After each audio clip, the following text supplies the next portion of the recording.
ફેરફાર એ છે કે જીએસટી કાઉન્સિલે હવે જે સેકન્ડ હેન્ડ કારો છે એની ઉપરનો જે જીએસટી 12% હતો એ વધારીને 18% કરી નાખ્યો છે।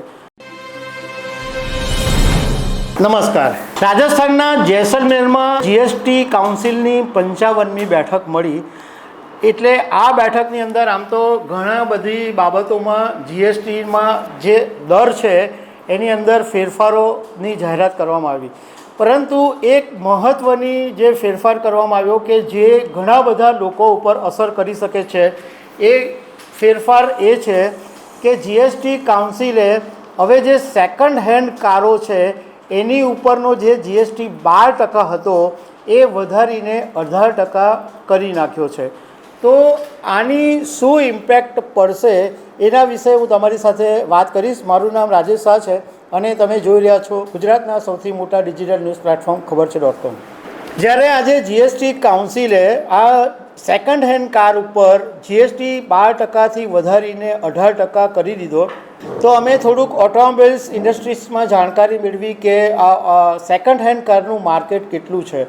તો અમને બહુ ચોંકાવનારી વાત જાણવા મળી કે જે નવી કારનું માર્કેટ છે એના કરતાં પણ વધારે દોઢું માર્કેટ સેકન્ડ હેન્ડ કારનું છે અને લગભગ અંદાજે 27,000 કરોડ રૂપિયાનું આ સેકન્ડ હેન્ડ કારનું માર્કેટ છે।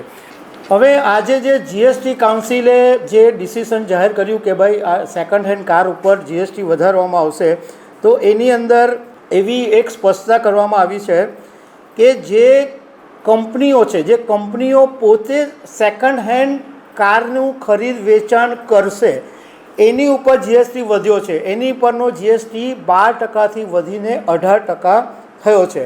પરંતુ જે લોકો વ્યક્તિગત કાર વેચશે, સપોઝ હું છું અને હું કોઈ એક પર્સન જેને હું ઓળખું છું અથવા કોઈ એવી વ્યક્તિ છે એને હું જો કાર વેચીશ જૂનામાં અને એ ભાઈ જો કાર ખરીદશે તો એની પરનો જે જીએસટી છે એ નથી વધ્યો, એની પરનો જીએસટી 12% છે।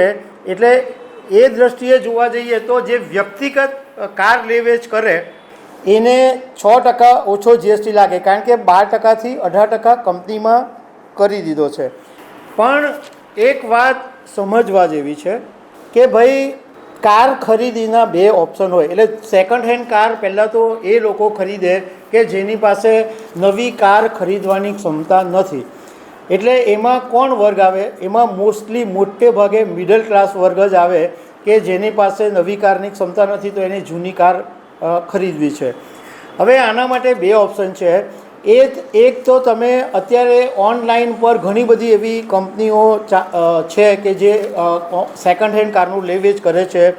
કાર24 છે, કાર દેખો છે, એવી ઘણી બધી કંપનીઓ છે જે ઓનલાઈન તમારી પાસે કારનું લે વેચ કરતી હોય છે। અને બીજું ઓપ્શન છે કોઈ ડાયરેક્ટ પર્સન સાથે તમે કોઈ ઓળખીતા પારખીતાને વેચો, એ રીતના તમારું થાય। પરંતુ આમાં મધ્યમ વર્ગને ફટકો 100% પડવાનો છે, કારણ કે આજે તમે સેકન્ડ હેન્ડ કાર ખરીદવા જશો એટલે જે કંપની છે એ 12%થી 18% જીએસટી લગાવશે, તો એ જીએસટીને કારણે એના ભાવ તો વધવાના જ છે। એ કંઈ એના ઘરમાંથી કરવાનું નથી, એ જીએસટી તો એન્ડ યુઝર ઉપર લાગવાનો જ છે, એટલે એ તો પાસ ઓન જ કરવાનો છે।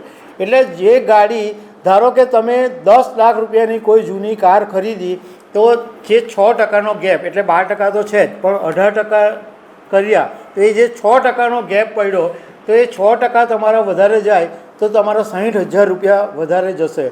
મતલબમાં મિડલ ક્લાસને આ એક બહુ મોટો પ્રોબ્લેમ ઊભો થશે। હવે અત્યારે ઓટોમોબાઈલ્સની અંદર જે હેવી વ્હીકલ્સ છે એની ઉપર ઓલરેડી 18% જીએસટી છે જ। જેમ કે 12,000 સીસીની એન્જિનથી વધારે ક્ષમતાવાળા જે વાહનો છે એની પર 18% છે। 4,000 એમએમથી વધારે ડીઝલ વાહન છે એની પર 18% જીએસટી છે। 1,500 સીસીથી વધારે જે એસયુવી છે, સ્પોર્ટ યુટિલિટી વ્હીકલ્સ, એની ઉપર 28% જેટલો જીએસટી ઓલરેડી છે જ। હવે 2023ની અંદર ટોટલ ઇન્ડિયામાં 52 લાખ જેટલા સેકન્ડ હેન્ડ જે કાર છે એનું વેચાણ થયું હતું। તો દર્શક મિત્રો, આવી અનેક વાતો સાથે અમે તમને મળતા રહીશું. Thank you very much.